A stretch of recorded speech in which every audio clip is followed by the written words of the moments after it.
ഇന്നൊരു സാറ്റർഡേ. എനിക്കാണെങ്കിൽ ഒറ്റയ്ക്ക് കുക്ക് ചെയ്യാൻ ഇഷ്ടമല്ല.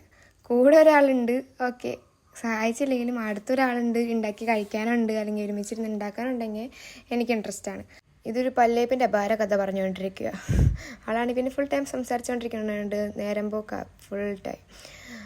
നന്നായി സവാള അരിഞ്ഞിട്ടിൻ്റെ ഇടയിൽ കണ്ണ് നിറയുന്നത് എന്തൊരു കഷ്ടമാണ്. അത് നിങ്ങളുടെ കുഴപ്പമുണ്ടോ സവാളയുടെ കുഴപ്പമുണ്ടോ ആവാം. അങ്ങനെ നമ്മൾ നമ്മുടെ കുക്കിംഗ് പരിപാടികൾ തുടർന്നുകൊണ്ടേയിരുന്നു. അവളുടെ കത്തി എൻ്റെ പരിപാടികൾ. വല്ലപ്പോഴുമാണ് നമ്മൾ അതിഗംഭീരമായി ഫുഡൊക്കെ ഉണ്ടാക്കുക. കാരണം ഒന്ന് നമ്മുടെ മടി, രണ്ട് നമ്മുടെ മടി. ഞാനൊരു അതിബുദ്ധി കാണിച്ചു. പാത്രത്തിൽ വെള്ളം ഉണ്ടായിരുന്നു, അത് ശ്രദ്ധിക്കാതെ എണ്ണ ഒഴിച്ചു, അത് പൊട്ടിത്തെറിച്ചുകൊണ്ടിരിക്കുകയാണ് ഇപ്പി കണ്ടുകൊണ്ടിരിക്കണേ. എനിക്ക് ഫുഡ് ഉണ്ടാക്കാൻ ഭയങ്കര ഇഷ്ടമാണ്, പക്ഷേ പാത്രം കഴുകാൻ ഇഷ്ടമില്ല. അതുകൊണ്ട് ഞാൻ ഫുഡ് ഉണ്ടാക്കാൻ പോകാറില്ല. പാത്രം കഴുകാൻ ഒരാളുണ്ടെങ്കിൽ ഞാൻ തീർച്ചയായും ഫുഡ് ഉണ്ടാക്കാറുണ്ട്. ഫുഡ് ഉണ്ടാക്കാനും ഫുഡ് കഴിക്കാനും, വെറുതെ ഇരിക്കുന്ന ദിവസങ്ങൾ ഫുഡ് കഴിക്കുക, വെറുതെ ഇരിക്കുക, ഇതൊക്കെയാണ് പരിപാടി. ഞാൻ ഈ വീഡിയോ എഡിറ്റ് ചെയ്തുകൊണ്ടിരിക്കുമ്പോഴാണ് ഇവൾ ബാക്ക് ചെയ്യണം തുള്ളണം കാണുന്നത്. ഇതൊക്കെയാണ് അവളുടെ ഒരു പരിപാടി. ഇന്നിവിടെ ഞാനും ഇവള് മാത്രമേ ഉള്ളൂ. ബാക്കി 2 റൂംമേറ്റ്സ് നാട്ടിലാണ്. സോ അതിതായ കുറച്ച് പണികൾ ഞങ്ങൾക്ക് കുറവാണെങ്കിലും അവർ ഇത് കാണുമ്പോൾ ഞങ്ങളെ മിസ് ചെയ്യും. കാരണം കുറേ കാലത്തിന് ശേഷം നമ്മൾ ഇത്രയും നല്ല ഫുഡ് ഉണ്ടാക്കണത്. അവരില്ലാത്ത സമയത്ത് ഉണ്ടാക്കിയതിന് അവരുടെ കയ്യിൽ നിന്ന് നല്ലത് കേൾക്കാമെന്നാണ് എൻ്റെ ഒരു പ്രതീക്ഷ.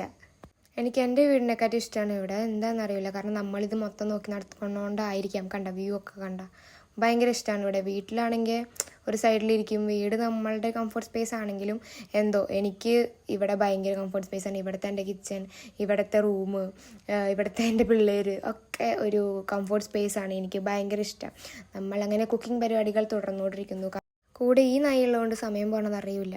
രാവിലെ 11 മണിയൊക്കെ ആകുമ്പോൾ തുടങ്ങിയ പരിപാടികൾ ഞങ്ങൾ 3 മണിയായിട്ടാണ് ഞങ്ങൾ ലാസ്റ്റ് ഫുഡ് കഴിക്കണേ. അതിനിടയ്ക്ക് തൈരില്ല, സാലഡ് ഉണ്ടാക്കണം എന്ന് പറഞ്ഞ് നമ്മൾ അത് മേടിക്കാൻ പോയി, അതും ഉണ്ടാക്കി. ഇതെല്ലാം കഴിഞ്ഞ് ഫുഡിൻ്റെ വലിയ പ്രിപ്പറേഷനും കത്തിയോടെയും കഴിഞ്ഞ് 3 മണി കഴിഞ്ഞിട്ടാണ് നമ്മൾ ഫുഡ് കഴിക്കുന്നത്.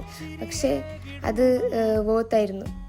ശരിക്കും ഞാൻ പറയുകയാണെങ്കിൽ എല്ലാവരും പുറത്ത് പോയി ഒറ്റയ്ക്ക് താമസിക്കണം. എല്ലാ പിള്ളേരും ഇതേപോലെ സ്വന്തമായിട്ട് കാര്യങ്ങൾ ചെയ്യാൻ പ്രാപ്തരാണെന്നാണ് എൻ്റെ ഒരു കാഴ്ചപ്പാട്. ഞാനൊക്കെ +2 കഴിഞ്ഞപ്പോൾ തൊട്ടിട്ട് പുറത്താണ് എൻ്റെ ഡിഗ്രി ചെയ്യലും കാര്യങ്ങളൊക്കെ. നമ്മളായിട്ട് തന്നെ എക്സ്പെൻസ് നോക്കുന്നു, നമ്മളായിട്ട് നമ്മുടെ ചിലവ് നോക്കുന്നു, ഫുഡ് പ്രിപ്പയർ ചെയ്യുന്നു, നല്ല കമ്പനികൾ ഉണ്ടാക്കുന്നു. അപ്പോൾ നമ്മളുടേതായൊരു ലൈഫ് നമുക്കപ്പോൾ ഉണ്ടാകുമെന്നാണ് എനിക്ക് തോന്നുന്നത്. ഹോസ്റ്റൽ ജീവിതം ഹാർഡാണ്, ബട്ട് ഇറ്റ്സ് ബ്യൂട്ടിഫുൾ. അങ്ങനെ നമ്മുടെ ഫുഡ് പരിപാടികൾ കഴിഞ്ഞു. അപ്പം ഇനി വേറെ ദിവസം കാണാം. ബൈ.